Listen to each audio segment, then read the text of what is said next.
Halo Sobat Kredibel, pada video kali ini kita akan membahas tentang perencanaan sumber daya manusia. Perencanaan sumber daya manusia atau SDM merupakan pendekatan terstruktur dalam mengelola tenaga kerja di sebuah organisasi. Dalam perencanaan SDM, terdapat 4 tujuan pokok yang terdapat di perencanaan SDM, yaitu meningkatkan keterlibatan atau kontribusi tenaga kerja dalam organisasi, menyesuaikan kegiatan SDM dengan kebutuhan masa depan secara optimal, meningkatkan efektivitas dalam perekrutan karyawan baru, dan melengkapi data SDM yang mendukung aktivitas SDM dan unit organisasi lainnya. Langkah perencanaan SDM dimulai dari analisis faktor-faktor penyebab perubahan kebutuhan SDM, penentuan kebutuhan SDM di masa yang akan datang, analisis ketersediaan atau suplai SDM dan kemampuan organisasi, hingga penentuan dan implementasi program. Perencanaan SDM di UKPBJ termasuk analisis jabatan dan analisis beban kerja atau ANJAP dan ABK untuk menyesuaikan peran dan memenuhi kebutuhan jabatan fungsional pengelola pengadaan barang jasa. Instansi pusat dan instansi daerah wajib melaksanakan ANJAP dan ABK sebagai prasyarat untuk menyusun peta jabatan, uraian jabatan, serta jumlah kebutuhan ASN. Analisis jabatan dan analisis beban kerja di instansi pemerintah pusat dilaksanakan oleh unit organisasi JPT Pratama yang secara fungsional membidangi analisis jabatan dan analisis beban kerja. Analisis jabatan dan analisis beban kerja di lingkungan pemerintah provinsi dilaksanakan oleh unit organisasi JPT Pratama yang secara fungsional membidangi analisis jabatan dan analisis beban kerja. Analisis jabatan dan analisis beban kerja di lingkungan pemerintah kabupaten atau kota dilaksanakan oleh unit organisasi administrator yang secara fungsional membidangi analisis jabatan dan analisis beban kerja. Untuk kelancaran pelaksanaan analisis jabatan dan analisis beban kerja pada masing-masing instansi pemerintah, pejabat pembina kepegawaian membentuk tim pelaksanaan ANJAP dan ABK. Sebagaimana yang telah disampaikan sebelumnya, UKPBJ tidak hanya melakukan perencanaan SDM untuk memenuhi kebutuhan personel di internal UKPBJ.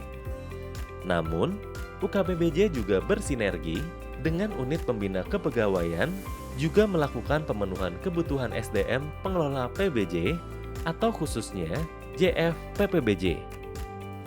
Untuk seluruh satuan kerja di lingkungan organisasi kementerian, lembaga atau perangkat daerah masing-masing, diantaranya melalui penyusunan rencana aksi atau renaksi pemenuhan SDM pengelola PBJ dengan memperhatikan hal-hal sebagai berikut. Pertama, merencanakan waktu pemenuhan untuk setiap ukuran keberhasilan dengan mempertimbangkan estimasi waktu yang wajar berdasarkan potensi jumlah dan kualifikasi sumber daya manusia yang dapat diangkat menjadi pengelola PBJ di masing-masing kementerian, lembaga atau perangkat daerah, serta kebijakan pemerintah terkait pengadaan pegawai ASN. Kedua, menyusun dan melaporkan bukti dukung pelaksanaan untuk setiap ukuran keberhasilan dengan mengacu pada format dokumen yang tersedia di aplikasi Sistem Rencana Aksi atau SIRENAKSI yang disiapkan LKPP. Dalam menyusun rencana aksi pemenuhan pengelola PBJ, pejabat pembina kepegawaian di kementerian, lembaga atau perangkat daerah dapat mendelegasikan kewenangan menyusun rencana aksi pemenuhan pengelola PBJ kepada pejabat yang berwenang, dengan melibatkan unit kerja yang membidangi kepegawaian atau sumber daya manusia, organisasi, dan pengadaan barang jasa. Terdapat salah satu kebijakan nasional mewajibkan seluruh pokja pemilihan dan pejabat pengadaan dijalankan oleh JFPPBJ yang berada di UKPBJ, dan pemenuhannya diupayakan semaksimal mungkin melalui renaksi dimaksud.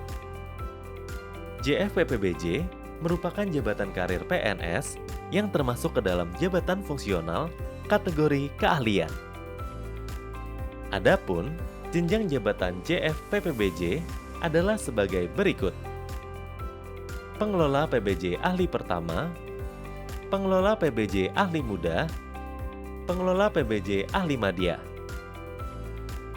Tugas jabatan fungsional PPBJ yaitu melaksanakan kegiatan perencanaan pengadaan barang jasa pemerintah, pemilihan penyedia barang jasa pemerintah, pengelolaan kontrak pengadaan barang jasa pemerintah, dan pengelolaan pengadaan barang jasa pemerintah secara swakelola.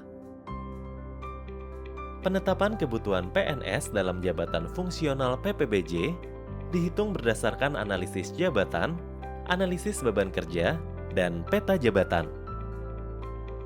Analisis beban kerja ditentukan dari indikator seperti jumlah paket yang dikerjakan, jumlah total anggaran untuk pengadaan barang jasa, dan jenis metode pemilihan penyedia. Sedangkan, pengangkatan PNS ke dalam JF-PPBJ dilakukan melalui beberapa mekanisme. Di antaranya, pengangkatan pertama, promosi, penyesuaian atau in-passing, penyetaraan jabatan administrasi ke dalam jabatan fungsional, dan perpindahan dari jabatan lain.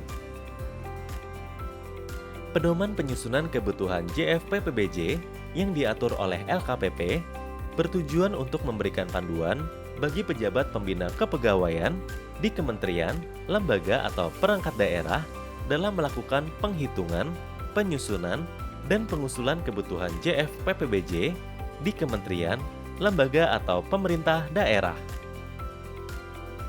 Pedoman penyusunan kebutuhan JF-PPBJ diatur lebih lanjut dalam Keputusan Deputi yang membidangi pengembangan dan pembinaan sumber daya manusia, pengadaan barang jasa.